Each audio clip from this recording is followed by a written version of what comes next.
अस्सलाम वालेकुम।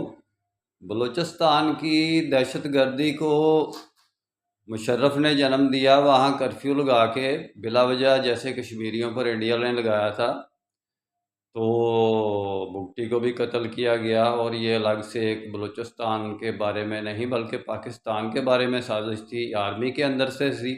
अकेला मुशर्रफ ने वहाँ कर्फ्यू नहीं लगाया, पूरी आर्मी उसमें शामिल थी, उसके बाकी कैबिनेट शामिल थी। सारी कैबिनेट को सज़ा मिलनी चाहिए, सिर्फ मुशर्रफ को नहीं मिलनी चाहिए।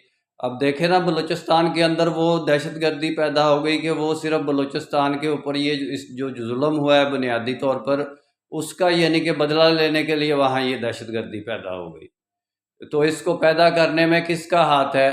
वो जो जिनको हम कहते हैं हमारी सरहदों के मुहाफ़िज़ हैं, वो जिनको हम कहते हैं कि हमारे पाकिस्तान के मुल्क के पाकिस्तान की हिफाजत वही करते हैं और कोई करता ही नहीं है। तो वो यानी कि वो मुशर्रफ को के नाम को बुरा कह के बाकी सारी आर्मी बच जाती है। इसी तरह बाजवे के को बुरा कह के बाकी सारी आर्मी बच जाती है। आर्मी का कोई दीन मज़हब नहीं है, कोई इनका कोई सरबराह नहीं है, कोई इनका कोई लीडरशिप नहीं है, इनका कोई कैबिनेट की कोई वैल्यू नहीं है। इनकी क्या जनरल की कैबिनेट को क्यों नहीं है पकड़ते? पूरी कैबिनेट को पूरी को पकड़ना चाहिए, वो बराबर जुर्म में शरीक होती है। मेरा काम इस्लामिक वर्ल्ड की अमन और यूनाइटी का। इंशाल्लाह डिटेल में बात फिर होगी। निस्बत वहदत खिदमत खैर के साथ। अल्लाह हाफिज़।